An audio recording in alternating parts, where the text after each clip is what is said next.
Dust of Shakedown begins right now.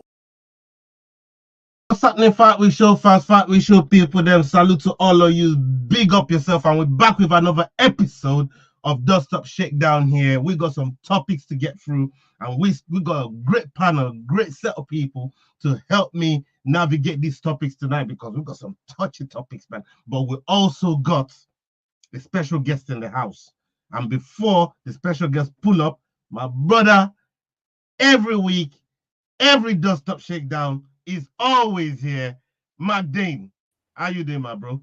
What's happening, people? Yeah, I'm good, mate. I'm sound. Yeah, I mean, just chilling. Fuck it, feels like we've not done this for a little while. Obviously, we missed last week. We had no card the week before. Feels like we've had a mega break, man. But we are back. Yeah, I mean, right back in action. I like this new layout, bro. I can see this new font and shit at the top. Yeah, man's been getting upgrades. Yeah. I enjoy that. We've been working. Leroy is always working in the back. And people, if you're listening live right now, make sure you spam in the chat with "fuck Leroy." Leroy is a dickhead. Hashtag all of that bullshit. He is loving it. You know what I mean? And next to join me on the panel tonight, my brother from HeadKickPod, kick him in the head. It's Keith. How you doing, man? Good evening, gentlemen. Kick him in the head. We are here as always, and like you said, Ola, I just woke up from a fantastic nap, and I had some very nice dreams about MMA. So yes, let's get into it. Excited as always, and like you said, Jordan, missing last week feels like we haven't done it for like 2 months, but yeah, good to be back. Bro, my camera had cut off working and everything. I had to set this shit back up trying to come on before. My camera was like, "Oh, I suppose we're retired. I'm out. See you later." No. Look, it's been a nice break. It's been a nice break. I've been on work away. I was on work away for like 6 days. I was showing you, man, and Magdalene in the chat some of my experience. Shit that I ain't never seen before. Work away. Some afternoon tea, eating some scones in some ballroom. Yeah, these are things that, you know what I mean, only rich people can fucking deal with, man. You know what I mean? No, say it from your heart. Say it from your heart. Only white people. Oh, you motherfucker. We got some touchy topics coming up, man. We got some touchy topics coming up, man. You know what I mean? And we're gonna go there, but since you took it there, only the rich white people. We're doing white man things in his holiday. You know what I mean? Can have them afternoon teas and scones in the afternoon and go have a fucking nice dance in a big ass ballroom, listening to some fucking, what do you call them? The classical music. You know what I mean? Like that shit crazy. But somebody that loves the ruffle and tumble, loves the action in the cage, loves violence, beautiful violence, is no other than Big Shad. Shad, how you doing, man? No, I'm alright, guys. I can't complain. Everything is perfect. Like, there's no need to complain in life, but things are going great in your life, mate. Yeah, that's good to hear, bro. And we want to wish you happy birthday. You had a recent birthday that literally just gone past a little while back, but we didn't really get to give that to you on the show. So yeah, man, happy belated birthday, brother. Hope you had a good time. I did. I appreciate it. It was a really fantastic day. Yeah, man, 100%. So I like that t-shirt, mate. Just before we move on, I've been eyeing that up since we jumped on this stream there, mate. That t-shirt is fly, like the EFC one. Yeah, man. Look at that, man. That's the EFC t-shirt right there, man. You know what I mean? Hey, we need to be getting. Hey, yo, come on, man. You need to be hooking us up with this. Hey, bro. You know what I mean? Yeah, come on, bro. You got all the connections over there. You meeting all the idols over there. You know what I mean, bro? Come on, man. You're making us jealous all the way over here in the UK. You probably have more collection than me. Bro, the merch is so difficult to get. It's crazy getting merch. We spoke to Khutsum Ramupo. He also only got a cap. Like, getting EFC merch is so tricky. Shad, that is a beautiful t-shirt. That one you got is très magnifique. Yeah, that's it. Okay, yeah. Look, there's been a lot that's been going on in the MMA world, and we are going to touch about EFC 116 once we've gone through our topic. And obviously, we need to hear from Big Shad as well, because he's going to be competing on the card EFC 116. So we have a special segment for that. So people, make sure you're liking, make sure you're sharing, make sure you're hitting that like button, make sure you're subscribing to the Rambling Dad podcast, the HeadKickPod, and the Fight Week Show. And make sure you're following Shadrach Unsua Shadrach Blame Usua, man. If you're not following this brother on Instagram, Blamey. come on, make sure you're showing that love right there. Make sure you're joining them over there, man. Big up to Leroy in the background, man, doing the Lord's work as usual, man. Fuck you, Leroy. Fuck We Leroy. we're about to get this shit going, man. We're about to shit. Hey, it's all love. We love you, bro. Okay. Listen, John Jones. He's been is this brother is no stranger to being in the eyes of the media. He's no stranger to hiding under octagon fucking canvases. He's no stranger for doing hit and runs. Now he's in court for another bullshit. And this time he ain't Leroy spinning the clip no more. It's Ola. Spin the clip. John Jones has been charged with 2 misdemeanors related to an alleged incident involving a drug testing agent who visited his home in March of this year. The heavyweight champion has been charged with assault and interference with communications. Jones allegedly appeared agitated and grabbed the agent's phone. Jones reportedly questioned the agents, including if the agents had money because he was going to sue them. Following the incident, Jones released a statement to social media.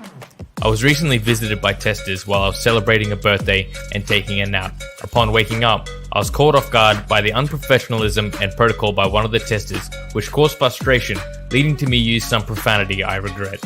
However, I want to emphasize that at no point did I threaten, get in anyone's face, raise my voice to anyone, or engage in any form of assault. If convicted, Jones could face up to 1 year in jail, as well as fines totaling $1,500. The virtual bond hearing is scheduled for Wednesday, July 17, where Jones will be informed of the charges and asked to enter a plea. Number one, in America, man, the fines are so disproportionate to the fucking jail time. That's wild, isn't it? 1,500 quid. You know what I mean? Quid. So a year in fucking prison. Like Jones will fucking wipe that with the fucking toilet. I was about to say that Jones would have wiped his ass with 1,500 quid. Like that's for 1,500 quid, man. Like what the fuck? Hey, Yao, you know what? Let us come to Yao first because you're the voice of reason in this part of John Jones's matter, already. You know, I mean, we know Mac Dane. We got John Jones's gloves, so you know I'm not gonna come to Mac Dane yet. Wipe my ass with John Jones's glove. Yeah. Yo, please. Look, where it comes to this, I think John Jones tends to get a bad rap. Just in general. Look, we all know that he is the GOAT, but he is somewhat ducking Aspinall, etc., etc. But when it comes to his personal life, I wouldn't say he's made mistakes, but because he's the best, his life is always in front of the media, and any small thing gets put in front of the media and gets blown, I wouldn't say out of proportion, but we get to see it with a microscope. We get to see it in detail, which always, if anyone looked in any of our lives with a microscope, they'd always find something. So for me, I would take him at some sort of, I give him the benefit of the doubt on this one. Say, okay, look, I believe you use profanity, you're a fighter, you're upset because this person was doing whatever they were doing, so you didn't try and choke them out or anything crazy like what we heard on social media. So I support him in that one. And like you said, where it comes to fines versus jail time, America's another place. Like it's it's another place altogether. So I don't know how they balance it out. Yeah, let's just take the fine. It's nothing spectacular. He's not necessarily going to go to jail, but I think it's also trying to send a message to say, if you are being tested, yes, we're not part of USADA anymore, but if you have some sort of protocol that you need to follow the protocol, because that's what you need to do to be part of this organization. So I think it definitely sends that message, which is a good message, because at the end of the day, you need fighters that are following the protocol of whatever promotion that they're in, specifically if they're fighting at the highest level. You don't want fighters at the highest level not following protocol, because then we don't get to see the fights that we want to see as the fans and the fights that the promotion wants to put on. So I support them, I guess, stamping their authority and making sure this type of thing doesn't happen. But yeah, it's John Jones at the end of the day. You do have to have your best be accountable. So, okay. Yep. We have that. Big up for fixing that, Magdane. I see you just fixed the interface on the right there on the screen, and salute for that.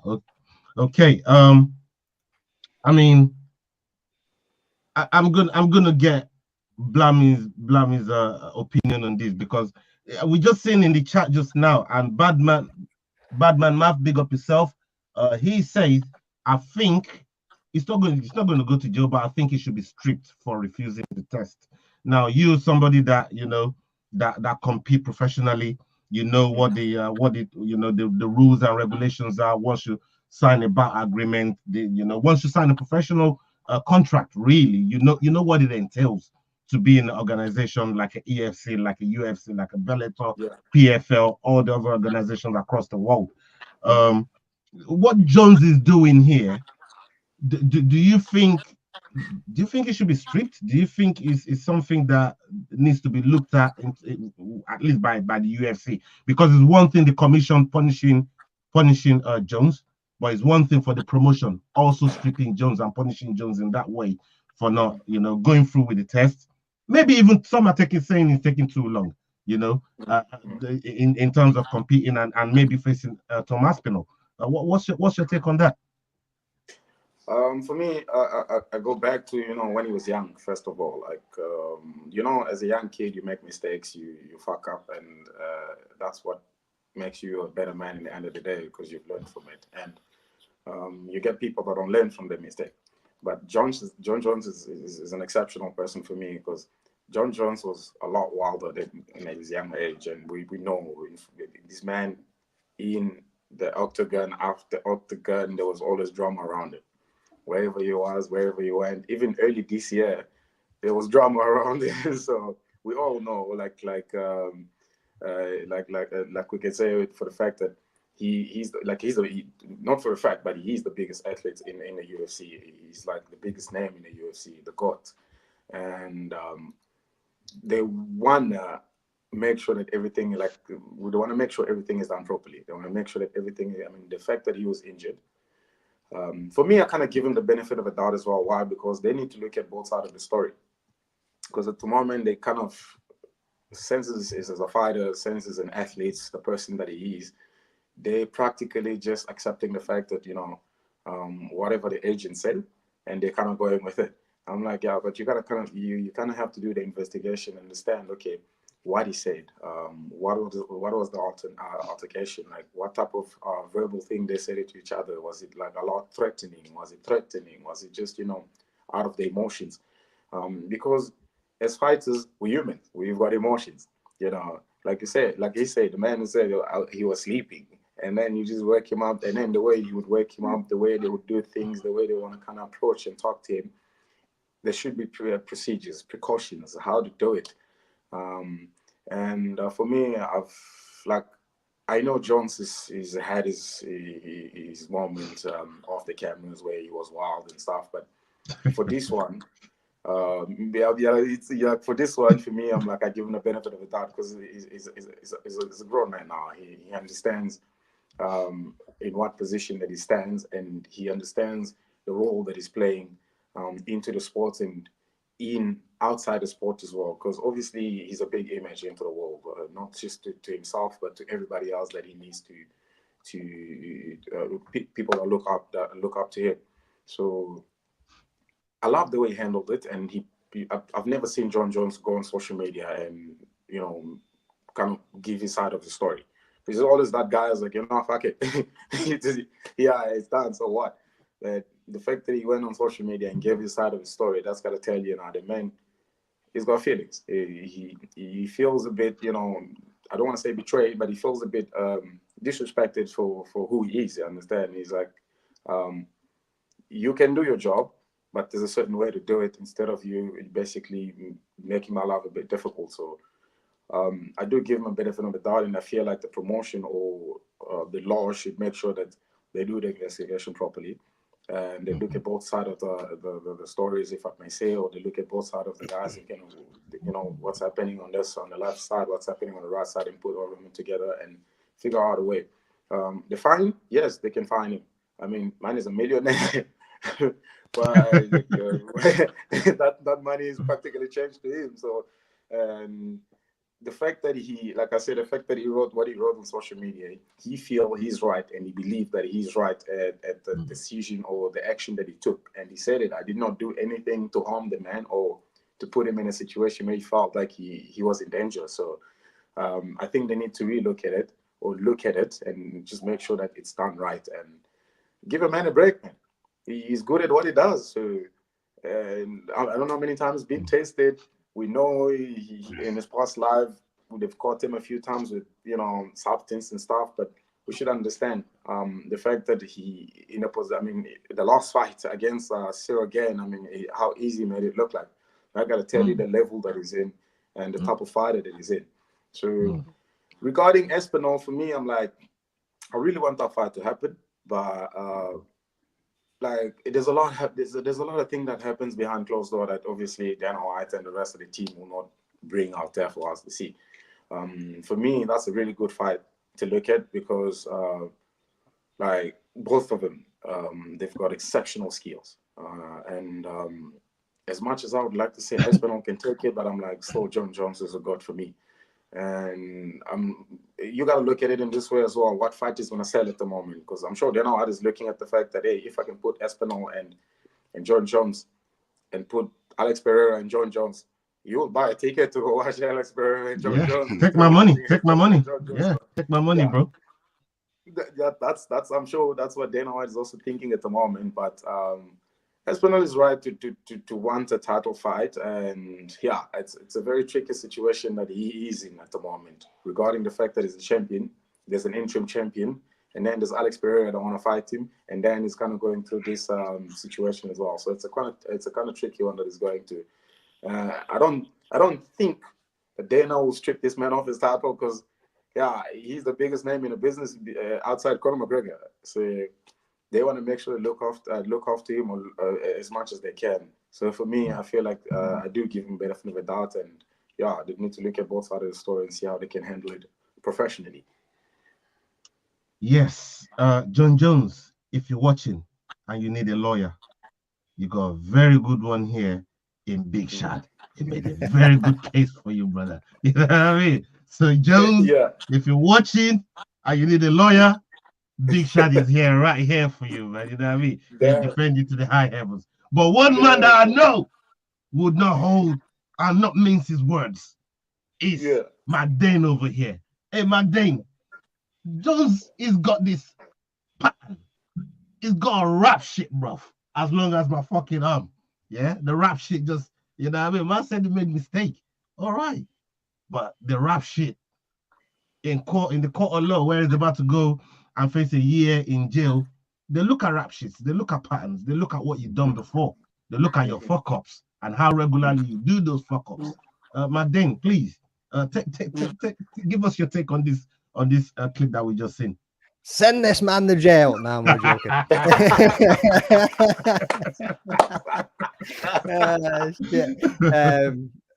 Is he going to go to jail? No, he ain't. Yeah, I mean, he ain't going nowhere near a prison night. And 1,500 quid fine. That's why he's pleaded not guilty. He's just gone, yeah, whatever. Fucking hit me with it, because you know I'm going to get, if anything, community service and a little fine. Sound, I'll take that. Whatever. Just from the back of what Shad was saying, yeah, like how we need a bit more context on how this was all dealt with. Obviously, he's given a little bit of his side. They've given a little bit of their side. But did they just walk into his house and wake him up? Have they knocked the door and woke him up? Because if they knock your door and woke, like, how are you approaching that door of him? Like you say, he's much older now. He's got the rap sheet, the length of your arm. Like, you should know how to behave as a grown-ass man to go into your front door, regardless of who's there. You know what I mean? And again, when you look at previous behaviors, yes, he's shown aggressive tendencies. So is he going to be showing those again, even though he's saying that, we need to hear more. We need to, from both sides. We need to get more of the story. We need more of the context, and that's pretty much how we heard what happened with his baby mom. You know what I mean? That hotel, like, exactly. This man's got a rap sheet, bro. This man has got a rap sheet, like, and there's no denying it either. Like, and like you say, he also likes to hide. So is he hiding from the wall, like he hid from USADA underneath that octagon, or what? But testing is also part of your career. It's part of your job. Like, they're going to turn up, you know it's going to happen. You've not got a choice. They're not going to tell you when they're coming, because then you can try and dip the box a little bit, you know what I mean, and play the game to your advantage, which obviously they shouldn't be doing. So it's a funny situation, a very, very funny situation. But yeah, send his ass to jail, fuck him up. make him regret every life choice he's ever fucking made, and then give Tom the heavyweight title fucking belt like he deserves. And listen, big up to everybody that's just joining us right now. I see Crossover MMA. Big up yourself, Matua Sablan. Salute to you. Big up to both of you, man. Matua Sablan just put a comment in the chat just now, as we got on the screen. He says, if John Jones goes to prison, does Haspinall set himself up to go to prison to challenge him for that title? And what crime should Aspinall be going to prison for? In a hypothetical situation, we've seen bare people, right? Obviously, in the movie situation and shit, where one of their family members go to jail, or somebody that done something to them went to jail, and they think, you know what, I'm gonna go and get myself locked up so I can get that motherfucker in there. You know what I mean? So I think that's the scenario that my man is talking about here. So if Aspinall was to set himself up to go and fight that motherfucker in there, what crime should he be coming in to get himself? You know him well, Matt Dane. Tell us what sort of crime. He's been doing some of the old the gypsy training recently. You know what I mean? Dipping the old knuckles in some petrol, I believe. So it'll probably be something along the lines of lock, stock, and two smoking barrels, or snatch or something. You know what I mean? You want to buy a dag? You might be doing some dog fighting, or you know what I mean, selling caravans dodgily to like rent some money. Who knows? You know what I mean? A bit of laundering. There you go, Matua Sablan, man. Thank you very much for that question. I think I didn't answered it well. Bro, for me, I still think, and you guys have raised some very, very valid points for and against Jones. But in my opinion, yeah, he's not going to go to jail. I really do think the UFC should either force his hand to face Tom, although we got a fight coming up in 2 weeks between Tom and Curtis Blades. But for me, I think they should scrap that interim title fight, strip Jones, and make that fight a title fight. And whoever wins can go see Jones when Jones comes back. When Jones is ready to come back. That's what I think should happen. On how long this court thing is. Tom should not be defending the interim title, bro. That's the whole point. Like he's defending, it's basically killing the whole idea of interim title and holding the interim title. Once you got interim title, you're supposed to be seeing the champion, the undisputed champion, to unify the title. That's the whole basis of earning an interim title. It's basically the number one contender to the champion. So even your boy John Anik said this is a defense. You know, you can't be defending interim titles, bro. Like, this is crazy to me. And that's why I think the UFC should strip Jones, make this fight between Blades and Tom Aspinall, make it an undisputed title, and whoever wins that, Jones can come and challenge them, and if he wins, he can get the belt back. You know what I mean? Whenever he's ready, then there's no rush for Jones to come back. But whilst he's holding the belt, he's holding up the division, where the interim champion now is now having to defend the interim title, which is not something we've even seen. I don't think I've seen it in the UFC. Like, I don't know if anybody's seen it. Please let us know in the chat if anyone of you man on the panel have seen it. I can't remember it happening. So why should Tom Aspinall be going through that? He's earned the right to fight for the title, and if the champion is not ready, especially within the time span, within the time limit, which is usually a year, then you should be getting relieved of that title, and you can come back and compete for it. Facts right there. If Blades wins in that situation, I bet John finds his balls and disregards Stipe in that situation. This is the kind of thing that I'm talking about, and this shouldn't be happening, because Jones ain't even active right now. It's not active, and we here seeing the interim champion being more active than Jones in the time that Jones has won the title. It makes no sense. It makes no sense to me. I was saying a second ago, like, depending on how long this court case actually gets dragged out for and whatever's going to happen with it, how long is Stipe really going to wait when he's sitting there waiting on retirement? Yeah, I mean, like, how long is John Jones going to be getting this Dana White privilege to see how long he can fucking hold on to this belt for? You know what I mean? Maybe that's a new record he's going for. That's a new record. I feel like what they say that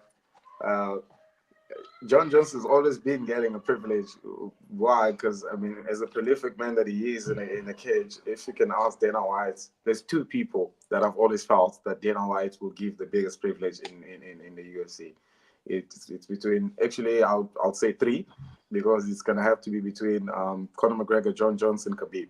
They got the fattest privilege in the UFC. So for me, I feel like if it was anybody else that were going through this type of shit, Dana White would have stripped them off the title a long time ago and unified the heavyweight. You know, I mean, look at what happened to Ngannou, how quickly things turned with Ngannou. Yeah. And you see how different it is now with John Jones. He's practically the favorite. He's that baby that all the look. Yuri Prochaska, Jamal Hill, they all had to vacate when they got injured. Yeah, I mean, like, you know. Yeah. And thank you to Bad MMA Math.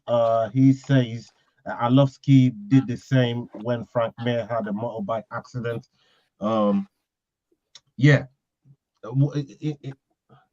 In the case of what I'm talking about here with Jones, like the amount of situations he's gotten himself into in the time that is meant to be at least either unifying the title, defending the title, doing something with the title. He hasn't been in that situation, you know. So, but yeah, I get the proximity, and thank you very much for that one. Bad MMA Math, salute to you. Thank you very much for pulling that up. And salute to Murphy as well. Thank you very much for pulling up. Big up yourself. Salute to you, Murphy. And Rosie's in the house. Big up yourself, Rosie. Salute to you, man. Thank you very much for joining us. Thank you very much, Rosie. Okay, we approaching half hour on the topic now, and let's go to the next topic, because this next one here, I believe we're going to spend a little bit of time on this one. And this one here is something that's kind of close to me. It's close to all of you, and we've been in this story for quite some time. But now there's been some new developments. Since this fight got announced, Easy has done his best to revive this old beef. And I would like to say he succeeded. He definitely succeeded. You know what I mean? I said it when Easy fucking put that fucking clip out with Hitler doing that fucking crazy dance to Nipsey Hussle's songs, rap niggas, right? Yeah.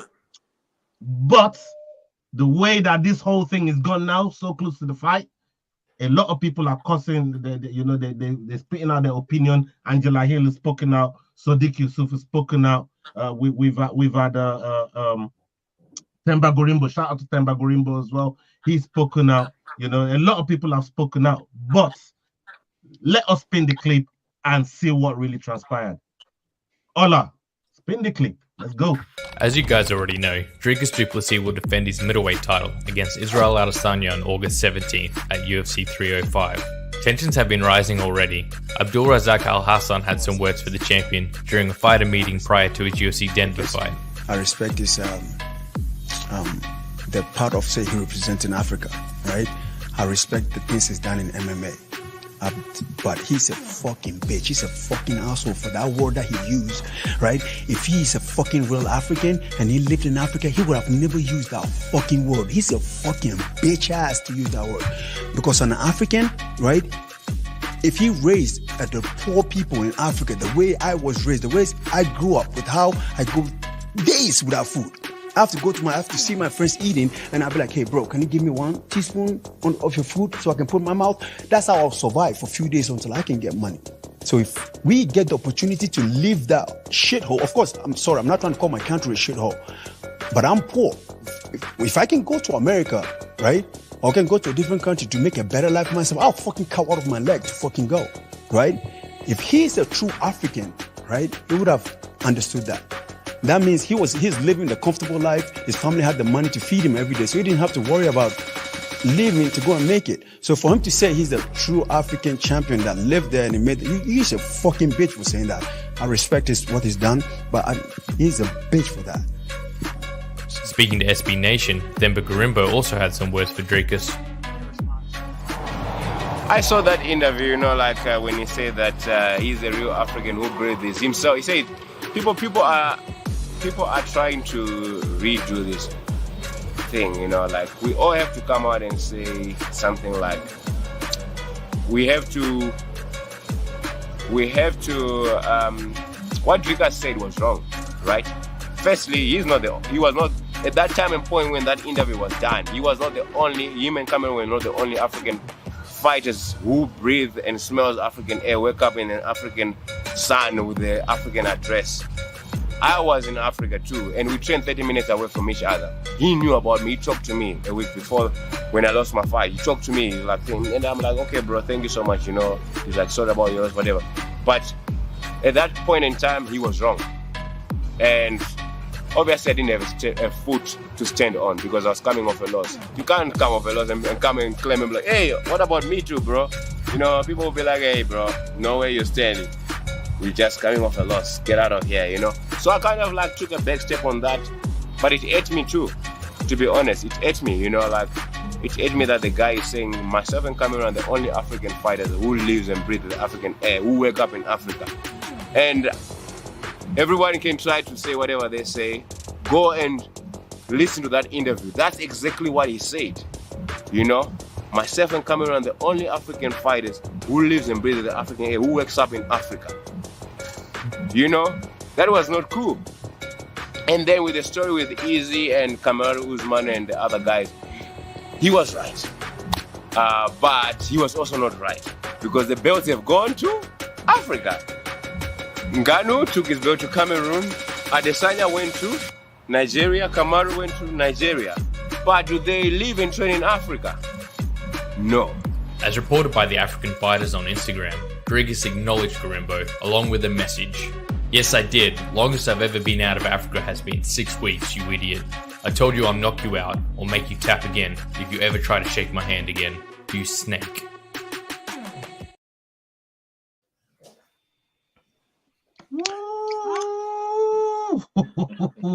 I'm telling you that one there is spicy. Let's come to the only white guy on this panel right now. I was gonna say I'm gonna take a step out of this one, boys. Before you go out, Jeff, I was good. Yeah. I knew you were gonna try. I've got African in me. Some of y'all originated from Africa. I've got 2% in there somewhere. You know what I mean? No. Look, I all of that crazy shit aside, right? But based on before you go ahead, right? I want to say, I kind of, and I'm sure both Yao and Big Shad here would attest to this. I know what Al Razak was talking about there, where you have to go and beg for food and tell somebody just put one little spoon in your hand so you can. I've been there. I know that life, bro. Like I grew up on that life. I grew up in a big household where 15 of us have to eat from one pot. And that pot's so hot. If you don't eat fast, you're going hungry, bro. Yeah. All your cousins and your big brothers and your step brothers, they're taking all the food. You're going hungry, and they ain't waiting for your ass. They ain't waiting for you. You will go hungry. You go and beg your neighbors. You go and beg your friends. Give me one spoonful. Give me one mouthful. So I know what Al Razak was saying there. But I've also been on the other side of this fence where I said, I understand where Dricus was coming from, based on the factual things that he was saying in terms of he lives at home, he lives on African soil, wakes up there, trains that are there. So I know what he was trying to say there at the same time. But you on that, and that's something that's deeper. But on the surface level of what they're talking about, Magdane, right? I wanted to get your opinion on. Is it mad that Izzy's actually reignited this whole beef, and now look how much fire is caught in the first place to sell the fight? Because ultimately, this is about selling the fight. When you look at it, Magdane, please. Well, we spoke about this a few weeks ago, and I was like, we don't need this to sell this fucking fight. You know what I mean? Right. Like we don't need all this beef. We don't need these words. We don't need the disrespect. We don't need any of it. The fight will sell regardless. You know what I mean? But what would it done?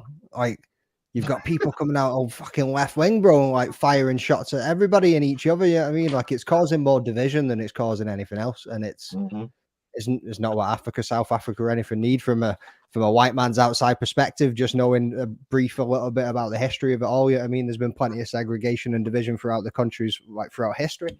And sorry, boys, I'll let the dog out. I don't think it's needed in the fight. I don't think it's needed to build it up, to hype it up. But it's out there now. It's in the ether, and people are going to talk about it. You know what I mean? But I'm going to let the experts run with this one because I don't want to dip my foot too far into African soil. That's why I gave you the surface question. That's why I gave you the surface question. Answer it and get the fuck out of here, bro. You know what I mean? Because I'm going to come to Big Shad now. I'm going to come to Big Shad now and get some proper in-depth look and thought process, and maybe even out of war in what Izzy is doing and what's going on right now with some of the other fighters coming out. So, Big Shad, like, what do you see? Because you made a good case for Jones. Now I need to see you make a good case for Izzy or Dricus. Fire away. Yeah, but for me in this scenario, when the first time he said it, he was in the octagon. When they gave him the mic, he said the real African. Like, I spoke to my friend about it last week as well. I was like, look, mate, sometimes we say things in a way that is misunderstood, or we say things verbally wrong, but we meant it differently. For me, when Dricus said it, I looked at it in a way of having him from SA or from Africa, and then winning the title. Because as we looked at it, we previously had 3 African world champions. But now we've got a middleweight who lives in Africa. You understand? That's what he wanted to make. That's basically how I would say he said it. For me, I give an example of 2 different sports. We look, if I can look at football, in 2 ways. You look at the Premier League, and then you look at what we have here in South Africa called the PSL. So in a PSL, we've got obviously players that have dreams to go play in the Premier League, and they will do anything to go in England or in any other country overseas to have a better training facility, a better coaching staff that can help them reach their potential as a player or as a human being on its own. The same way you gotta look at it in rugby. In rugby, we've got a team called Ireland. Ireland, they practically have like 45 to 50% of South Africa, and different people from different countries are playing in Ireland national team. And we still recognize them as South African, even though they don't play in South Africa. You understand? And for me, I kind of disagree to what Dricus said to say, because currently it's kind of dividing the fact that we're all African. It don't matter where you went in life, or you've left your country and go to a different country. You did not leave your country to go to a different country for fun. None of us wanted to leave our country. None of us, wanted to go to a different country and then trying to find a better life, because we felt we feel that this is the motherland. This is where for me, I love the fact that all 3 of them, Dricus, Kamari, and Ganu, when they won their belts, they came back home. They did not just stay there. They came home to honor their people, to appreciate the soil, to appreciate the ancestors, because it's all about the ancestry. It's all about where you come from, the roots. It don't matter where you go in life, how far you leave your own home to go. You will always think back to where you're from, because your motherland is home. And for me, I don't want to say that Dricus is wrong for saying what he said, but he was supposed to phrase it better. He was supposed to put it out there way better, because like Temba said, we're all African. We're supposed to build each other. We're not supposed to be breaking each other. We're not supposed to be, bashing each other. And for me, this is a very good fight. This is a big fight between 2 African brothers that are getting in the octagon to try to showcase their skills, to try to showcase their talent. And instead of them trying to be like, I'm more African than you, we're like, hey, look, we never thought two African will headline the UFC. You understand? Thank you. Look at it that way, instead of you trying to bash each other like more African do, because we broke that, we passed that, we don't recognize ourselves in our skin colors, we don't recognize ourselves from for me, I always look at it this way, mate. Even if you live in the UK, even if you don't know your ancestry, if you go back to your roots, you will know where your ancestors come from, Africa, and your blood is African. You can never change that. That's fact. And irregardless of how long I can stay in the UK, or in America, or in France, my blood will always come back to the fact that I am an African child. And for me, I just felt like there's a better way to sell a fight. There's a better way to disrespect. If you want to disrespect the other guy, there's a better way to do it instead of actually touching that one point. Because I'm gonna bring a bit of a color issues here, because as a black man, when you come up and you say I'm more African than you, that's just like touches the spot. I would tell you, that's like, mate, what do you mean you're more African than me, brother? Because as an African child, you know the struggle. You understand the struggle. You understand. I wouldn't want to leave my country I wouldn't never wanted to leave my country to come to SA with my parents if things were going great in the DRC. You understand? And imagine now I left the DRC and went to France like Ngannou did. Wouldn't I be recognized as an African as well? Because I believe I'm African. I just went there to look for a better life, or I just left to go there to practically better my career, to better my future, because I know you might be surprised, his plan is not to stay in Australia for the rest of his life. He wants to retire back in Nigeria. He just wants to build everything that he wants to build wherever he is. And, because for me, I look at it and there's in this sport, we're doing it because we love it, but we're also doing it to better our lives, to make money in the end of the day. And Dricus found a really good loophole to do it, because he started the sport in a younger age. He did it he made his debut in the age of 19. He's had 11 years to be where he is right now. And then you look at the facility that we have right now I won't say Africa, I'm going to say SA. You understand? Because if I can go to Nigeria, if I can go to Zambia, if I can go to Cameroon, I do not think they've got the same structure or facility that we have here in SA, or CIT would have. Why? Because we are much, even in every other sport, we kind of, in SA, we're kind of a bit more advanced when it comes to other countries in Africa.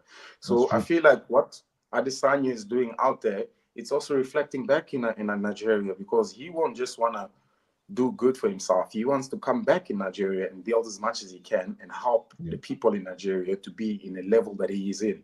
So for me, it's like, he's trying to help the country. He's trying to help the people. He's trying to, it's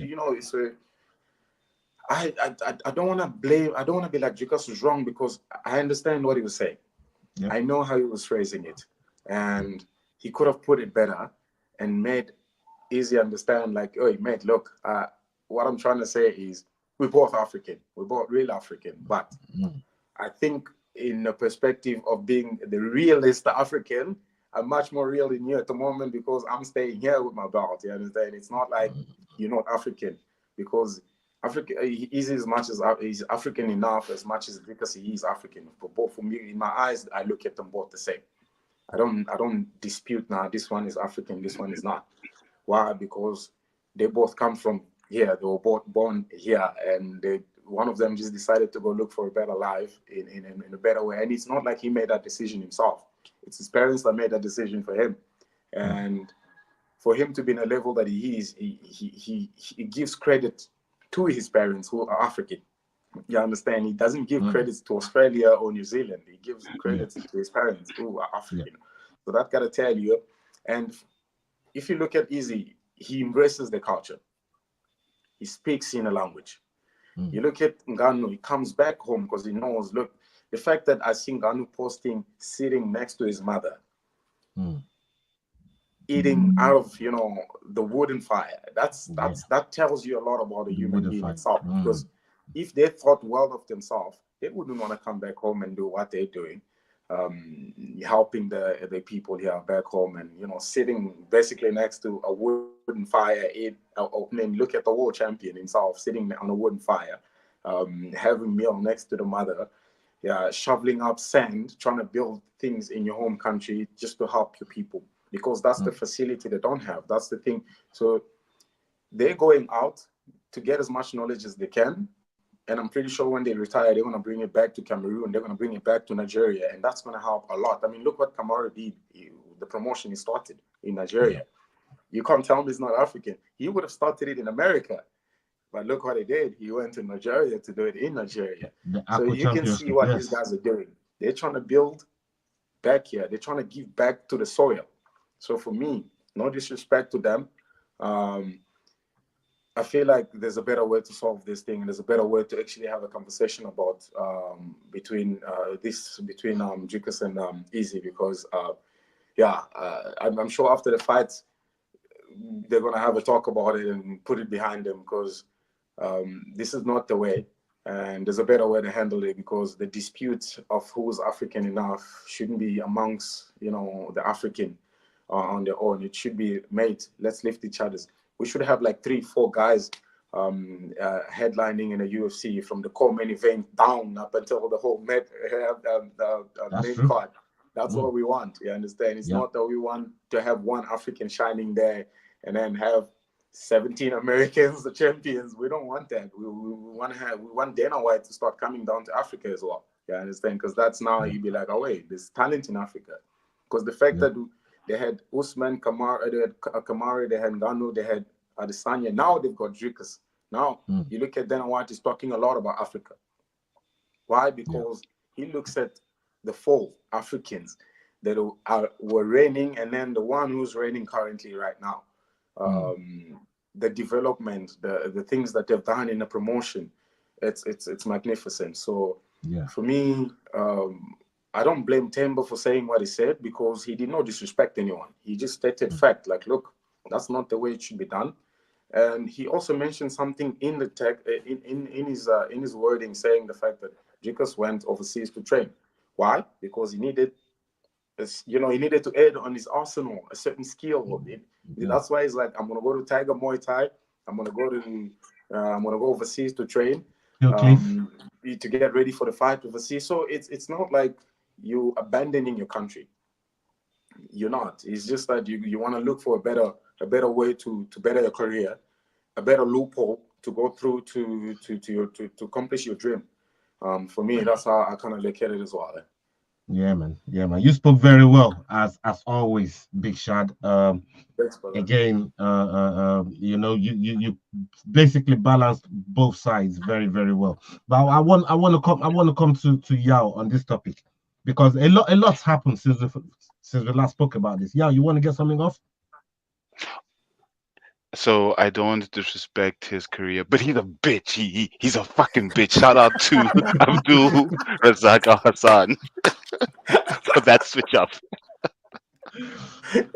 That brother's always angry, man. That brother's always fucking angry. Funniest shit you've ever done, I swear to God. That was awesome. Look, Abdul Razak is always angry in press conferences. It reminds me of Mano Cap. Mano Cap is always like the same. Even you, Big Shad, when you're your press conference fucking energy, man, you be looking like Abdul Razak sometimes. I'm not gonna lie, man. You're a scary motherfucker. You know what I mean? Yeah, even you, when you're your press conference shit, like fucking hell, Big Shad just switched up the fucking. He just switched the fucking flick like that. It's crazy. It's crazy. But yeah, please talk to us, because what we've seen here, and Big Shad rightly said it. This card should be filled up with Africans and African prospects. The same way when they go to Mexico, they fill up the card with Mexican. They come into England, they fill up the card with English people. They go to Brazil, they fill up the card with Brazilian people. They go to Asia and Dubai, they fill up the card with Dagestani and Russian people. You see what I'm trying to say, right? So when we have the very first time that 2 Africans are going to headline a card, this is the shitstorm we get, and it shouldn't be happening like that. But in isolation. When you look at this actual topic and this Pandora's box, that's now been opened, and everybody's chiming. And big up Matwa Sablan, he's been going nuts in the chat on Dricus. Salute to you, man. Big up yourself. But when you look at this situation here, what's your take on on now the comeback that we're seeing with Dricus hitting back Temba like that, saying he's gonna break his hand, he's gonna break his neck, he's a snake, and all this shit. Like, bro, what's going on? Look, I think like McDane said, when we spoke about this a few weeks ago, I said I want to see Izzy get back to the original Izzy, who was there to give us a show, there to entertain us, and there to fight his ass off. And like you said, when he posted that video, you could see there was something coming. We could see where this was going to go. And I think for me, quite frankly, how many of us would have really been talking about Abdul Razak Al Hassan at this point? None of us. So, as much as it's not very pleasant, it's now given all the African fighters an opportunity to chime in to then be at the front of this media shitstorm. So maybe getting us to that card and getting our fighters onto that sort of card, the main card fighters we want to see. Maybe this just happens to be the way. Something this controversial, something that is this, I wouldn't use the word polarizing, but something that gets their voices listened to. Because that essentially what is happening now is that then you've got Temba Garimbo, who is still working himself up to main cards, up to main card and pay-per-views. He's now being heard. So for me, as much as it's not very pleasant, we're talking about them. And at the end of the day, that's what we say is good for their media as individual fighters. So it's unpleasant, but let's go. Let's see how much further it goes. Let's hope it doesn't go too far, because we know when you're dealing with Americans and American sports, it can get very, very intense, and the threats can They'll go a bit milk it. far. They will They are gonna milk it. milk it. It's already milking it. But if you think back to the days of Rampage Jackson and all the crazy things fighters back then used to say, this isn't that serious. It's not that spectacular. We've just become a little bit PC in the fight world over the past 6, 7, 8 years. But previously, people were saying crazy, insane things. If you think of some of the things that Colby Covington and all the guys used to say up until like 2020, look, let's go. Especially because they Remember are Tyson says African he's gonna fighters eat people's commenting on kids this. and all that type of shit, man. Tyson is talking I crazy shit. mean, Mike Tyson was crazy, bro. That brother was he was serious, bro. You know what I mean? Yeah, man. I hear what so you're I'm all saying, for it. yo. Let's get it. Yeah, man. I hear what you're saying. I mean, look, for me, when you look at this fight here, I've said it countless times. I've been here multiple times, stating it. Dricos, a friend of the show. We've had him on the show, a few times, and also Cameron Simon as well. A lot of the guys out there from South Africa, and he's my countryman, and just following his career, seeing what he's done back home. Big Shot said earlier on the charity stuff that he does back home is incredible. With Usman going back home, creating the Akko show, and giving fighters and African talent, opportunities to showcase their skills, so they could get picked up by bigger promotions as well. That's something that where is really really giving back. And we've seen what's happened with Francis, even with the death of his son, that recently passed away. He's still working in the background with PFL, and he's just, they are right in the middle of bringing PFL Africa to life, where Nigeria is going to be the front and center of where where they're going to build that tournament over there. So there are things that are work going on in the background that these guys have been doing, and since they've been champions, all they've been calling for, to be fair to those three, in Usman, Francis, and Izzy, is UFC Africa. They've been wanting it for so long. Now Dricus joined, the line of champions that's come out of Africa. He wants that more than anyone as well. And you're right. Maybe he could have phrased it in a way where it doesn't rub people up the wrong way. Wrong way, yeah. But Dricus is a fucking fighter, bro. It's not there to make anybody feel nice about what he's saying. Yeah. It's not there to help your hiccups. If you're feeling hiccup for whatever he says, you don't give a fuck. If you want it, you can come get it based on what I said. And I think that's the energy that Dricus is given.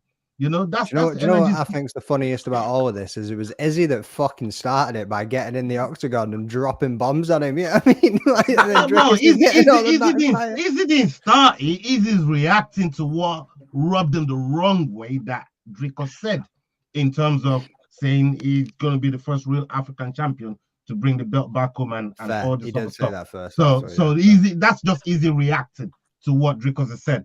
But I still think Dricus is standing on business. Is he the Chinaman? Again, you know, he's been everywhere. You could call him Chinaman, you call him a Kiwi, you call him any, you know what I mean? You call him whatever you want, right? But Dricus is standing on business. Easy standing on business. I feel look, and Yao's right. We've seen some other crazy ways that fights is been sold. Maybe this is not the worst, but I don't think it's also what we need as black people, as you know, Africans. I don't think it's what we need. But you know what I mean? It's causing a little bit of divide. It's not the worst way that you know that we've seen fights being sold in all kind of crazy ways.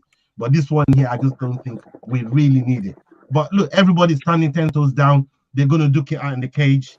And you want to say something? Just a quick one there to Matua Sablan, who's mentioned 3 different genres of music that Dricus doesn't like that are South African. Shout out to you.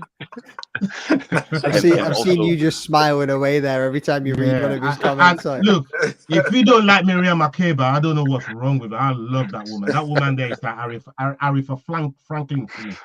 That's what that woman represents to me. My childhood, growing up, Miriam Makeba, one of the fucking best. That you know that came out. Bro, I've literally just read the story of Aretha Franklin to my daughter as she was going to bed. So I got a little little people big dreams book, and Aretha Franklin is tonight's story.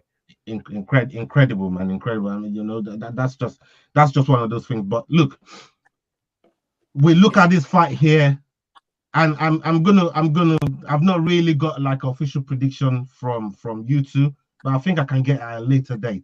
But with where Big Shad is right now, I want to get an official prediction from you. Who you think will win this fight, and you know, method of victory, or what round, or how you see this fight really happening, Big Shad. For me, as like it's a 50-50 fight. Why? Because Dricus fights moving forward. He just goes forward, and Adesanya wants you to come forward. And that's where problem becomes. Was Adesanya is more of a technical striker, where his footwork, he just wants to touch and irritate you so you can come forward. But for me, I feel Dricus is a big boy. I mean, that man takes you down, he holds you down, he can do a couple of damage there. So I'm not sure what's the game plan for his fight is, but this seems a bit of a personal fight. And watching the last fight of Dricus, that man can take a punch. So I want Dricus to win, to be honest, because I mean it's good for us in South Africa here. He's putting us on the map. He's helping us move forward. And if Adesanya wins, I wouldn't dispute that as well, because, like I say, for me, they're both Africans. They're both headlining, and they're both Africans, and they're both obviously gonna make us proud. Why? Because the belt's still gonna come back to Africa anyway. But I don't want to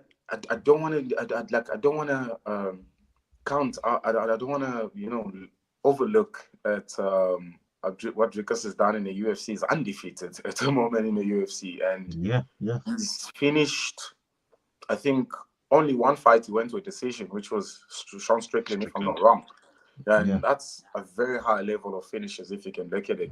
And what Whitaker tells about how hard that man hit. He tells you a big story, how explosive he is, how strong he is. He tells you a big story into that as well. And I look at the fight between Adesanya and Pereira, the second one, where Adesanya knocked out Pereira. It also gives me a bit of an idea of how strong that man can be, because to knock out a big man like that, that's you gotta take a punch and a power into you. So I'm going 50-50, but if you ask me to be biased, I'll be like, I want Dricus to win. I'm sorry. All right. Okay. Yeah. You know what? I mean, look, sometimes in this life, you pick things based on, one, what could benefit you, two, you know, what your preference is, and three, you know,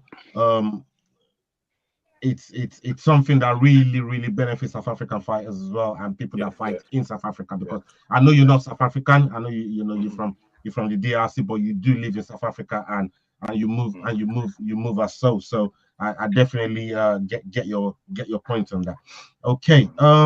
Big up to everybody that's been watching us live. Salute to every single one of you. We're just touching the hour mark, and we're going to jump onto the third topic right now before we see a conversation with Big Shad about EFC 116. So big up every single one of you. Make sure you're hitting that like button, the share button, the subscribe button. Make sure you're subscribing to the Fight Week Show, the Rambling That podcast, and the Head Kick podcast. Kick them in the head. Make sure you're showing love. Subscribe, like, share, comment, do all of that good stuff.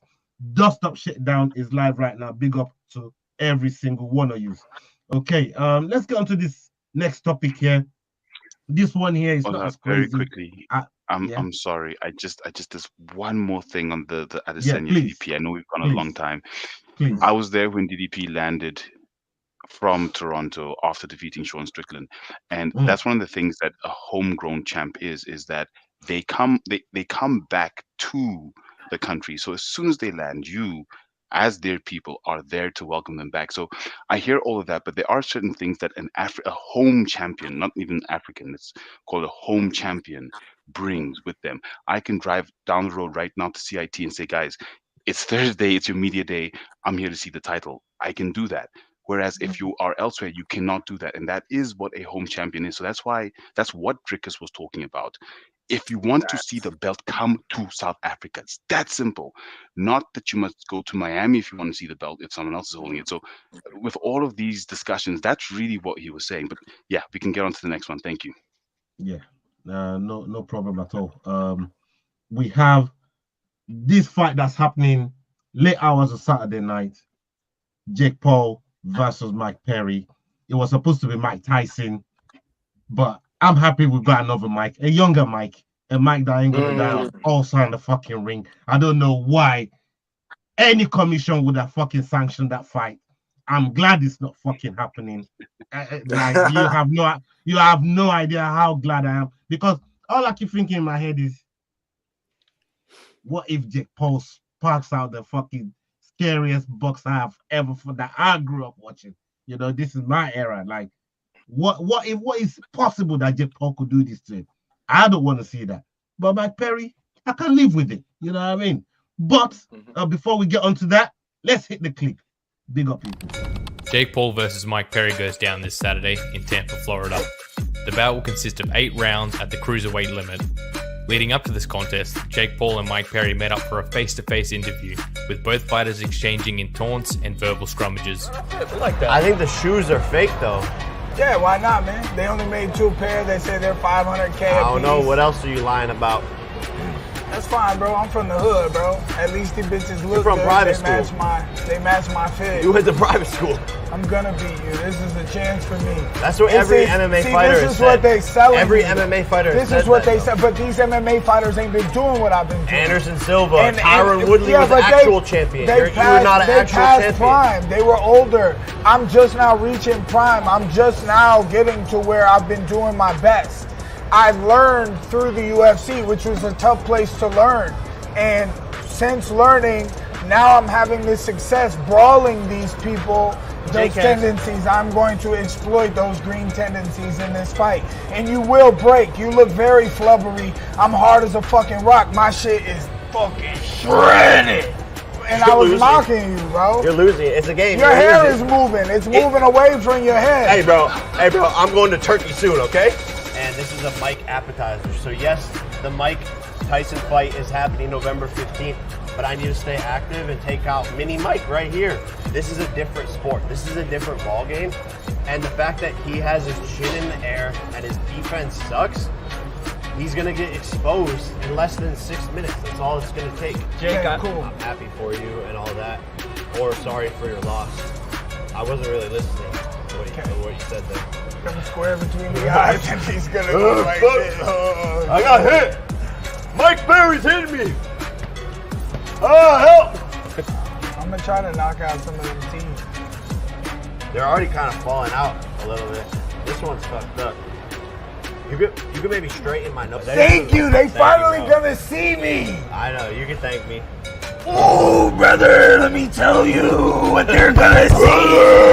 Let me tell you what they're gonna see, Michael Perry. You listen to me, brother. You're going down, flat into the ground. When I get my hands on you Saturday night, I'm gonna eat you in one bite. Oh, that's a good one. Yes, sir, Michael Perry. He's rhyming, but you he ain't got the scary. timing. You ain't got the scary, speed Michael that you Perry. need. All you are All is you hairy. got is greed. And You you're don't gonna want bleed. this. I'm gonna take a piss all on your grave. You ain't brave. Listen to me, brother. I'll show you who the American badass is. Thought it was your brother, the USA champion. Oh yeah, that's right. He is the U.S. champ. Barely beat Dylan Dennis. That is right.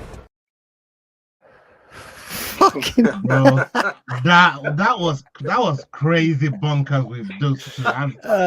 man. And look, whenever Mike Perry, like him or hate him, for some of the craziest shit. You can't hate Mike Perry, right? Like, yeah, you can. Some of the crazy. Go and tell Michael J. White that. Like, Michael J. White was to fucking knock his head into his fucking backside. Like, trust me, there's a lot of people that wants to get their hands on Mike Perry for some of the crazy shit that he said. But we're not gonna go there right now. That brother's got 2% too. Remember. Exactly that. And then this is one of the things that Michael J. White is. He's tough. He wants to grab that brother. But look, Mike Perry, Jake Paul, they're gonna get at it on Saturday.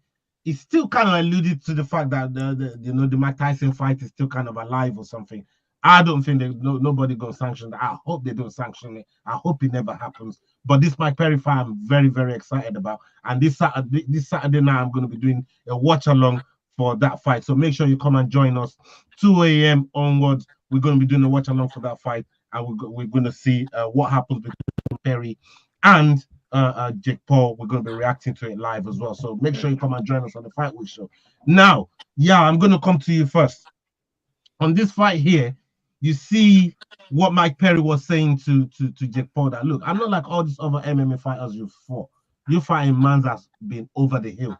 I'm just coming into my prime. I've actually left the UFC. I've gone into BKB where there's a little bit of boxing tendencies. So these guys, they just left the UFC and come straight to you. I've been kind of doing boxing with no gloves. So I kind of know one or two things to do when I'm in a boxing ring with you. How do you see that whole thing panning out? What do you make of this little kerfuffle they just had over here, on the table in that interview there? What have you made of it all? Mike Perry is looking jacked. Did you see when he was banging He on is, the isn't table? he? Mate, his arms look thick as fuck. His neck's absolutely popping. Those veins are absolutely fucking bulging with blood, man. That dude is ready. Like.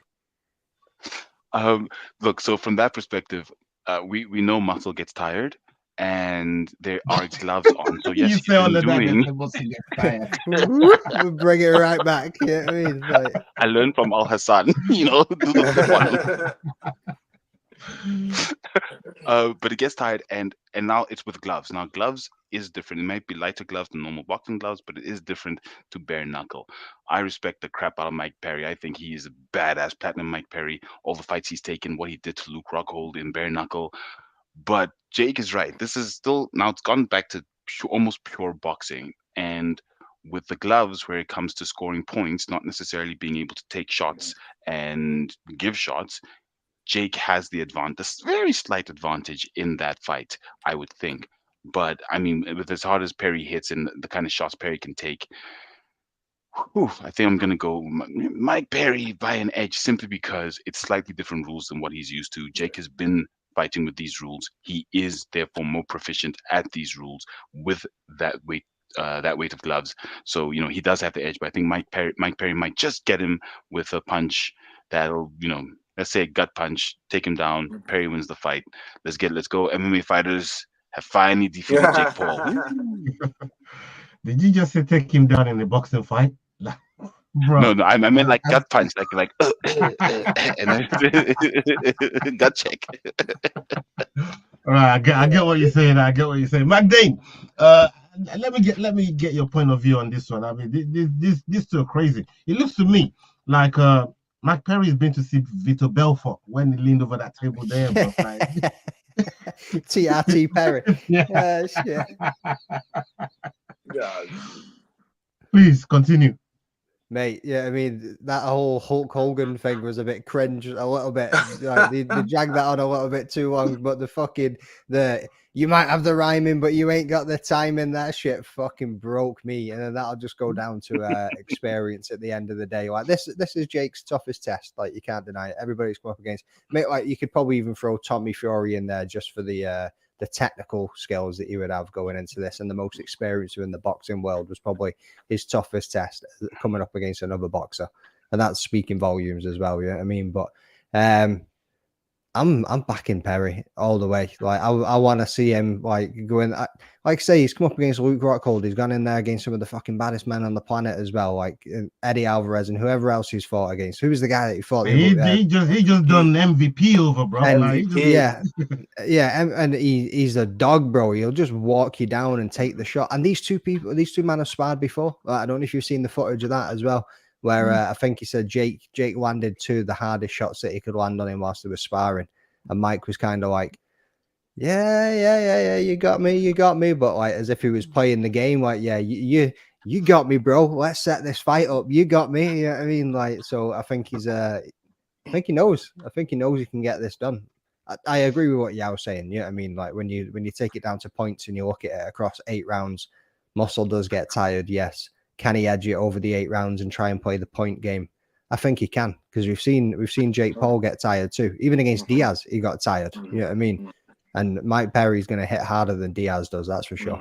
Yeah, man, 100%. Big Shad, what are you making of this fight? Because again, I mean, I wouldn't say Mike Perry does sound a little bit like Mike Tyson when he was talking there as well, especially at the beginning. Almost sounded like word for word like Mike Tyson. But look, is it going to bring Mike Tyson energy into this fight? Because to me, Jake Paul is a very, very underestimated sort of boxer because of his background and where he comes from. But people didn't know that this guy been taking boxing seriously for a minute, and it keeps shocking people. But the Fury fight, he's done all right up until now. Do you think he gets past Mike Perry? For me, I would have to agree and disagree with Yao in terms of points, because if we look at MVP if he's a point fighter, his style of striking. When he fought Gary, you could see like his style of striking is a point. He comes from a background of karate, and that's very dangerous because why? Footwork is very key when you're fighting point game. And for him to get knocked out by Mike Perry, that's when Mike Perry had my respect in that fight. He's a dog, and he's not afraid of hitting your punch and then giving you maybe 1 or 2 there. Because in the end of the day, it comes down to, can you handle what I can give you? Yeah, you understand? So Mike Perry, I feel like, is that type of man that he's more than willing to take what you can give, but now he's going to have to ask you a question. Now you're going to have to answer that question as well.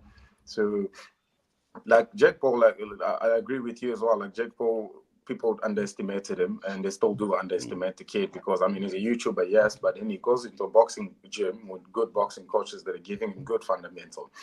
But now in that case, in that ring, it comes down to who's the dog, who can bring the dog out. And Mike Perry is a nasty motherfucking dog. So yeah, for me, I feel like Mike Perry will just walk him down, eat 1 or 2 of his punches, and drop him if he has to, or knock him out if he has to. So for me, I don't think that fight will, if it ends, because Jake Paul is a bigger, is not in size, but in height. I feel like Jake Paul is going to have the biggest advantage when it comes to reach. But if he can't utilize it well, then it's going to be a long day in office for him. But I'm still going for Mike Perry on this fight. Yeah, man. Looks like we got a unanimous Mike Perry win here. Everybody wants Mike Perry to win. Yeah, we're going to be here Saturday night. and we're going to be running a watch along for these people. So make sure you come and join us on the Fight Week show. We're going to be here on Friday night as well, doing the prediction show, the first prediction show back, because we missed one last week, and we're going to be owning our points and scores as well. So come and join us on that one. And on Saturday, 12 p.m. UK time, we have Yako Duplessis. Yako Duplessis is going to be joining us. We're going to do a special Dust Up Shakedown episode. I'm going to talk to the boys and see what their availability is, but we're going to have Yako Duplessis, 12 p.m. UK time. So make sure you keep that in your diary. Make sure you're hitting that notification button so it lets you know when we go live for that show. And of course, next Wednesday, we have the champ or the former champ, Luke Michael, is going to be joining us, because Luke Michael and Yako Duplessis, they are headlining EFC 116, right? And another competitor on that card is Blammy. Shadrach Usua is right here with us, and you're going to be competing on that. You're going to be competing on that card, brother. On your last outing, it didn't go well for you. You know, you didn't end up in the win column, but you learn. And you're ready to come back. I feel like it's the right time to come back as well. But tell us how you're feeling in this, going into this fight, what your camp is feeling like, how the body is feeling, and what you took out of the last fight going into this fight, brother. Honestly speaking, after the loss, I thought, man, what's next? And took about a week off. Spoke to the coaching staff, spoke to people very close to me, and the support, the support is just tremendous, man. I mean, for people to back me up, even on my most downfall in life, and that uplifted me, and it made me see, look here, irregardless of whatever happens in there, the sun is going to shine the next day. Go back to the gym. Point what the mistake was, pinpoint what went wrong, and fix it instead of you beating yourself up. So, like I said earlier, I'm glad this happened early in my career, because it taught me the biggest lesson in my life of knowing on how to actually handle things in there, and how to actually make sure that things are going way 100% according to the plan that we've worked around, not deviating away from it because of emotions or whatever that can happen in the cage. And the camp has been tremendous. The camp has been amazing. It's physical, but it's a lot more mental, not negative, but a lot positive things that are happening mentally. Preparation has been great, and like, look, I'm not going to take anything away from Kulukani. He's a good fighter. I've seen him fight. He comes, when he's show up, he shows up. And for me, I want him to be his best on that day, because I want to bring the best out of myself as well, with the skills that we've seen that I can portray out there. And like, look, I want to make it a very long night for him in the cage as much as I can, and I want him to make mistakes so that I can capitalize on it. So the camp is amazing, and the team has been really wonderful to me. And it's a bit tricky because we've got guys that are fighting in versus. Versus is Cameron Simon's promotion. So we've got like 3 guys that are fighting in versus. 2 of them are headlining common event and main event, and then one of them I think is going to be fighting for the #1 contender spot. So they helped as much as they could, and I'm getting guys, big bodies to come through, help me with a bit of wrestling, help me with a bit of striking here, footworking. We've been keeping ourselves very busy, with the range work, with footworking, and I want to look different. I want to get in that fight, and Sace and Cameron and Soldier Boy on the mic. They want to be like, damn, is this still Blamby, or is this like a different fighter in there? And like I said to Sace as well the last time, I don't want to get in a cage and just make it a comeback. I want to make sure that it's a very special comeback. I want to make sure that the comeback is, if it's a finish and a submission, it has to be, a very rare one, a very good one, a highlight. It has to be a highlight. And if it's going to be a knockout, then why not make it a highlight knockout as well?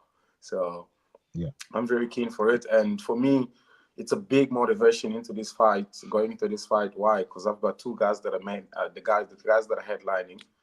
They most definitely have to be my radar. Why? Because they're middleweight in my division, and they're on the top of the food chain in my division, and that's what I'm chasing. That's what I want. I want to be right there in the top, and good luck to both of them. I'm rooting for both of them, regardless of whoever wins. But yeah, they should just know, like, hey, we're keeping an eye, and I love the fact that I'm going to be right there in the night to make sure that I see who's the next target. Because yeah, man are just putting the target behind their back now, and I'm out here just chasing greatness. So greatness will have to come for me to take one of those two. So why not? Yeah. You see, Rosie's just here trying to get me killed now. You know what I mean? Like, I would never say such a thing, Rosie. Rosie, I would never say what. No. Big up yourself, Rosie. Rosie's son also competed. No. He said he could take you for a beer after the fight. That's what he was saying. Yeah, that's all I mean. No. Me, I just like to watch violence from an armchair, man, and talk about it. That's where I draw the line. You know what I mean? I'm not getting in there with these savages. Like, these guys are savages. Do you know that? Yeah, Rosie. So please, no. I'm not even thinking about nothing like that, man. You know what I mean? Never trying to take one of these guys. But let's open the floor up to both of these our panelists here in McDane, and yeah, we'll let McDane go first. You know, you got one or two questions for Big Shad over here in terms of EFC 116, brother. Yeah, man. So obviously we spoke earlier, mate. Like you said a second ago, you're just taking this thing one step at a time, really, and you're thinking more about the mental aspects and that's the physical aspects. So what type of things have you been doing in preparation, like just to prepare your mental, like just a little bit more detail? So in a lot more details, we didn't like the thing I like about this the preparation towards the fight is the coaching staff. We've been doing a lot of drilling, like a lot. Like, you know, mate, you drill until you're bored. You drill until you fall asleep. You dream about what you've been drilling. You drill, you wake up, you're like, damn it, why is this thing in my head? And look, judo has been fundamentally very strong for me because we've been wrestling, yes, but I've been doing a lot of judo at the moment, and judo enhances a lot of your explosivity and footwork. So, and judo is a lot more mental stuff as well. So it's not just you physically trying to handle or manhandle a person. It's you thinking, playing a chess game, thinking on how to handle everything in there. And like I said, footworking has been key into this fight. So it's like the main thing. And the coaching staff just said, and we don't want you sitting when you're striking. We want you to constantly moving. We want the man chasing you. We don't want you chasing the man. So, like I said, the fight is gonna start very slow. The fight is gonna start technically just thinking on how to play things inside, because I want to play a game in there. I want to try stuff. I want to get in there. I want to discover things. I want him to make mistakes. So I want to force him in making mistakes. I want to put him in a position where he's going to have to think to push forward. And that's where we want to catch him. So the biggest part of this game plan is just utilizing what we can in there. And I don't want to say now I want us to get there and take him down, or I want us to get there and strike with the man, but we are preparing for both. We want to make sure that we're ready for both. If it's going to be a stand-up, why not? Let's keep nice and long and utilize the reach as much as we can. If we're going to go to the ground, finish it via a TKO, let's make sure that, you know, I love the fact that I was given 3 points in this game, in this fight camp, and it was the main focus of the camp is positioning, control, and finish. So I love it. For me, the coaching staff say, I need you to focus on the positioning. When you get your position, I want you to get your control. When you get your control, look for a finish there. So they're keeping it very simple. They're keeping it very basic. They're keeping it, you know, very smart as well in a way. And I love the fact that they're getting my brain to work instead of just getting my body to work. The game planning is literally just around that. And I told Cindy Lee, who's my judo coach, I told him, I'm like,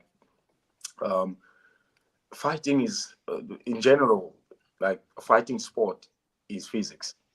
He's like, I'm glad you say it that way. because it's not violence, it's physics.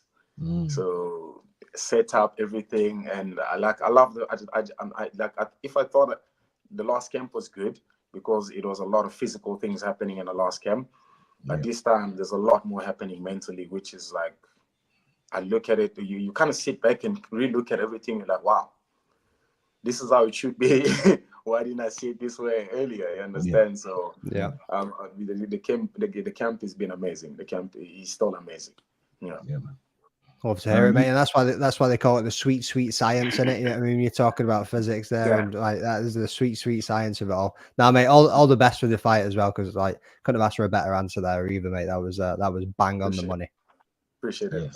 Yeah, man. What do you have for the champ over here in Big Shad? Plan B. Looking forward to your fight. I think I have 2 questions. Now, this one is more around your previous opponent in the form of Isaac Mulu. Now, I'm not sure if you know this, but he's going to be fighting for the light heavyweight title against JC Lamprecht at EFC, I think it's 117. Now, apparently he's a natural light heavyweight who'd come down to middleweight. How do you think that played into the fight that you guys had? And do you think that gave him a possible mild slight advantage in that fight, being actually the heavier fighter, the bigger fighter, the fighter coming from a heavier weight class? The one thing actually I never spoke about that fight, or because for me I was like, I'm not gonna make an excuse out of that. I lost the fight, I'll take it as a man. And like coming into that fight, like I said, a lot happened the day before and on the day. So he missed weight twice. A lot of people don't know that. Oh shit! Word? Yeah, a lot of people. Oh my god! Okay. Oh so my days. The initial contract was to sign for middleweight. Yes, so like I cut the weight. So on a press conference, which was on a Tuesday, I was about 82 kilograms. And he showed up in a press conference. He was about 95, 97, I think, kilogram. What? Yeah. So, yeah. And we agreed on the day, I think it was about 8 hours, I think 8 or 9 hours before we're in. I was told, now, look, pick up 6 kilos, meet him in 88. So I tried my best to pick up 6 kilos, which was kind of impossible in the short amount of time. I think I was about 86 and a half, 87. He showed up at 94 and a half. He still didn't make 88. That I remember. And for me, I'm like, look, we had a long camp. I couldn't get a fight, and I'm here.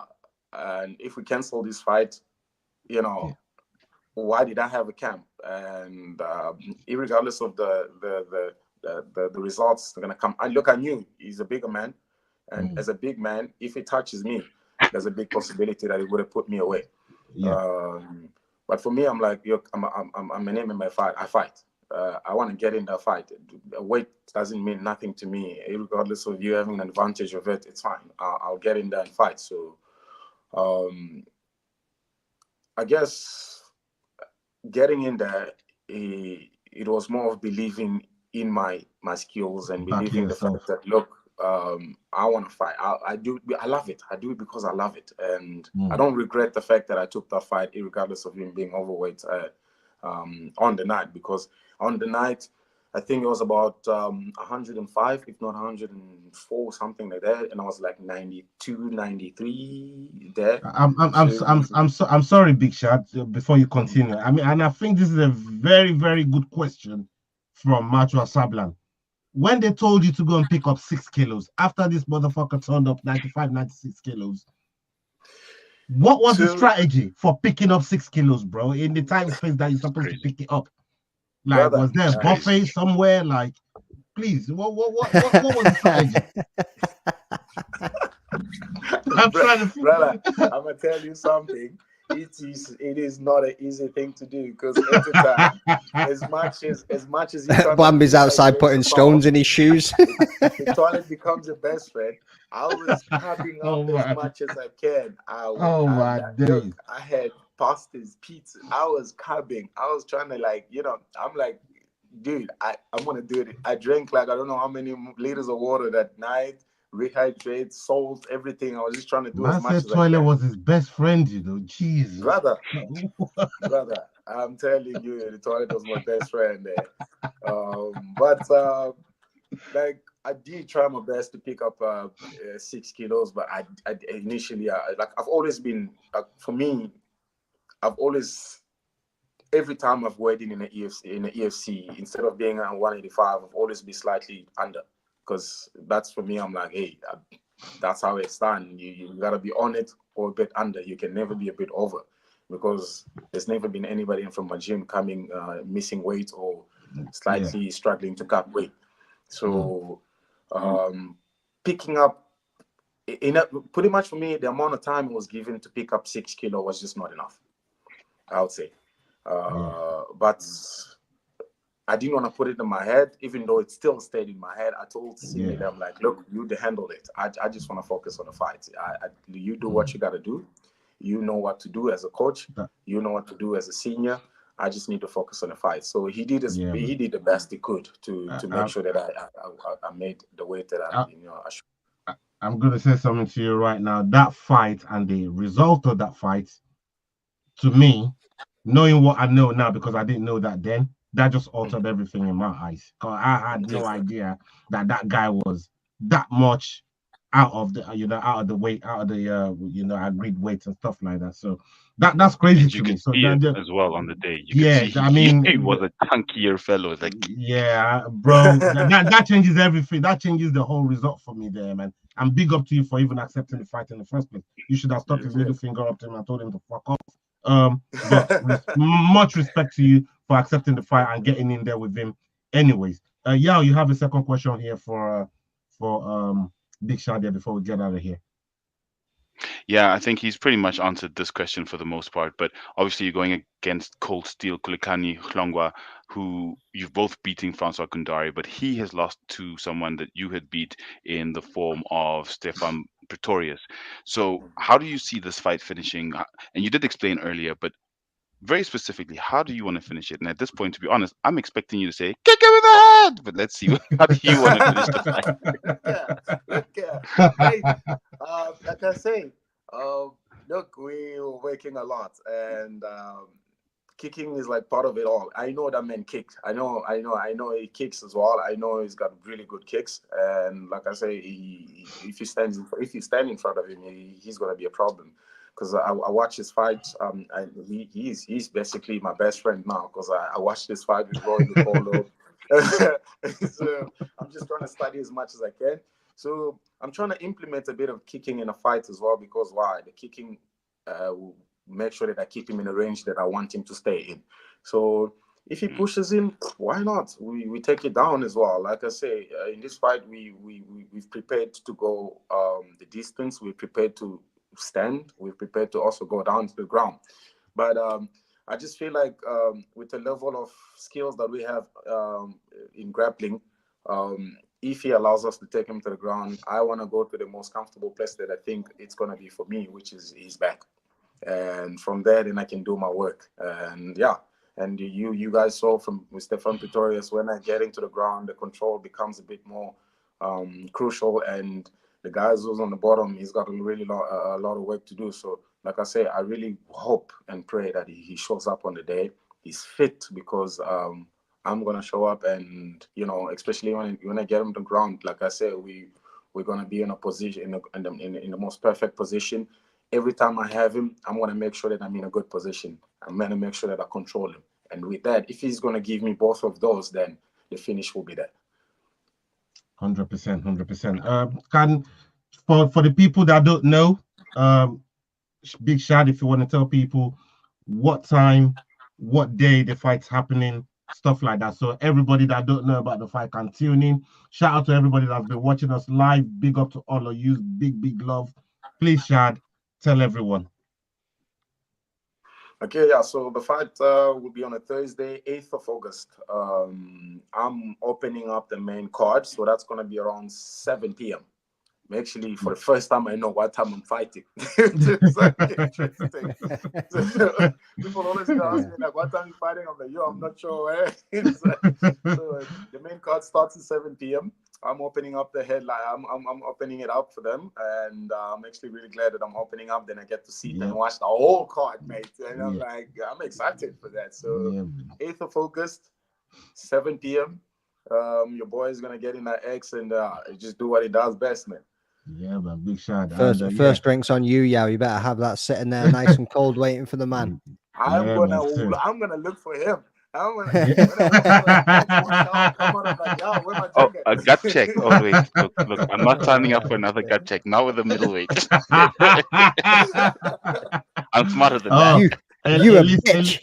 Yeah, you know what I mean? Yeah. I respect everything you've done, man. Keith. I respect everything you've done, y'all, but you're a bitch. You're a bitch, man. Allah Sabbath, you're a bitch. Yeah. Hey, people, salute to every single one of you. And hopefully, you know, when Big Shot fight is done, we'll be able to bring you back on the channel, talk to you, see how the Yes, fight, sir. how you felt about the fight, and you know what's next for you. So we'd love to bring you back on the Fight Week show. And we'd Just love to one see more you. thing. Yeah, go on. Before you bounce. Obviously, the man just said that it's going to be at 7 p.m. That's 7 p.m. South Africa. If you're in the UK, 6 p.m. Fucking 6 p.m. tune for in. Don't you miss it. in the I like UK. that. I like that. Good. Yeah, man, 100%. That's time zone just got broken down for you. And you know, like I said, after your fight, you know, we'd love to see you on these two guys' platform as well. Yes. The Rambling That podcast, the Head Kick podcast. We want to see your reaction and how the fight went there for you. So yeah, we're wishing you all the best. We're wishing you all the support. You're going to be getting all the support over here from the Fight Week show, from our team, from our people, and you know, we're really rooting for you to get back in the win column, brother. Appreciate it, guys. Yeah, man, 100%. My ding, it's been a wicked evening. What do you got coming up, my bro? What do you got coming up? We know you got some crazy shit planned, plenty. Talk to the people. I ain't got nothing planned, bro. I'm just chilling. Nah, I've got UFC 304 next week, motherfuckers. I can't wait to get down there and actually fucking watch this shit. So I can't wait, man. Other than that, I have been given a little in with Jared Gordon, so hopefully I'll be able to get something lined up with that, man. Obviously, Shad, love to get you on as well at some point, bro. We'll get that sorted out. And just the usual Dust Up Shakedown prediction shows and a couple of watch-alongs. Obviously, won't be doing a watch-along, but keep your eye out for the press conference and if there's a Q&A at the 304, because your man might get up and ask a couple of questions if they've got a mic rocking and rolling. Come on. Yeah, man, that's what's up. What about you, Keith? Kick him in the head kick podcast. Tell us what you got coming up, my bro. So we have our EFC 115 recap show, looking at all the amazing fights from EFC 115, the wins from people like Ntando Zondi, and obviously the GOAT, Igor Smiley Kubesa. Then we have interviews coming up with different fighters that'll be fighting on 116, including your man right there, Blampi Shadrach Insua. We have Versus 10 coming up this Saturday, Shadrach. Hopefully we'll see you there. Versus 10, it's our local amateur promotion, but the fights are just amazing. We've got Kanyo Makam fighting in the middleweight title at Versus, and that fight, oof, I can't wait for that man to go pro. But that fight is going to be absolutely fantastic. So yeah, Kid is a problem. Oh, he's a big problem. I covered his fight at the MMA SA Nationals. I was literally the cameraman right there. He's violent. You should see the co-main as well. You'll focus on the co-main too. Like the three fights for me on the night will be between Ati Ngosi Shati Mongwe. Very good, very, very good when it comes to striking. The kid, he's got mean kicks. So that for me, like he I'm sorry to say, but he's like a much explosive version of Chongwe, and he's got movement with that. So I think Ngosi Mongwe, one of the kids you need to watch out for, and Sisa Jungula, who recently just won the African champs. He's going into the world right now. That kid, even Dricus said it himself that kid is going places. For Dricus to say that, I mean, that kid is a problem. And then you got Kanyo Makam himself, and look, that boy, I've seen that boy grow. Like I've seen him from going into like the worst streak in his career, because I think there's a point of life when he kind of went for like 3 losses in a row.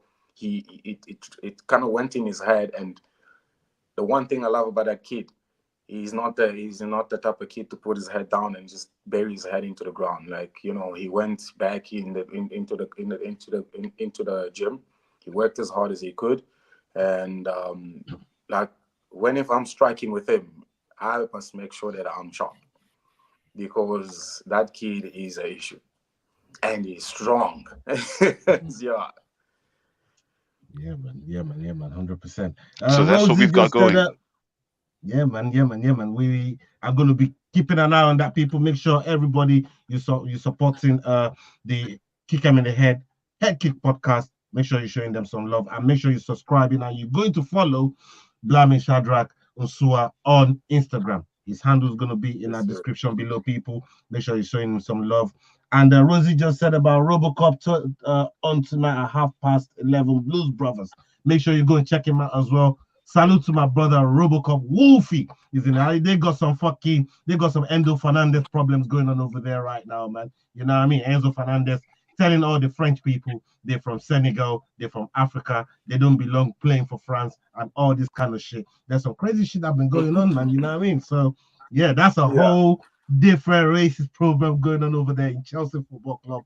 But we're gonna turn up at Wolfie's channel 11:30. Make sure you go over there and show him some love, people. And I've just been sent an update on UFC 304 of 42 minutes ago, maybe a little bit more than that. Callum Loughran versus Raymond Tavares is off. Tavares is out with an injury, so hopefully they can get another matchup because that was going to be a banger too. Like. Let's hope they get a fucking replacement, man. Let's hope they get a replacement. Yeah, man. Yeah, man. That would have been a big one, but yeah, let's hope they get a replacement. All right, people. Thank you to everybody that's joined us tonight. Salute to every single one of you. If you're watching live, if you're watching on playback, yeah, man, you guys have been fantastic, and we are going to be back for our prediction show on Friday. Make sure you join us on Friday, Saturday, 12 p.m. UK time, 1 p.m. SA time. We're going to have Yako Duplessis, which is one half of who's going to be fighting for the middleweight title on that card that Big Shad is going to be competing on. And on Wednesday, we're going to have Luke Michael. He's going to be coming to join us on here and he's going to tell us all about how he's preparing for the fight on another Dust Up Shakedown episode. And yeah, we're going to chop it up with him on this very channel here. So make sure you're keeping it locked on the Fight Week show. Make sure you're showing some love and make sure that you're sharing, you liking, you subscribing, doing all of that good stuff. And up until the next video, people. Hasta la vista. We're out. Salute. Big love. Peace. The Fight Week Show. Hey guys, this is John Anik from the UFC. You're watching the Fight Week Show. Please subscribe. Not now.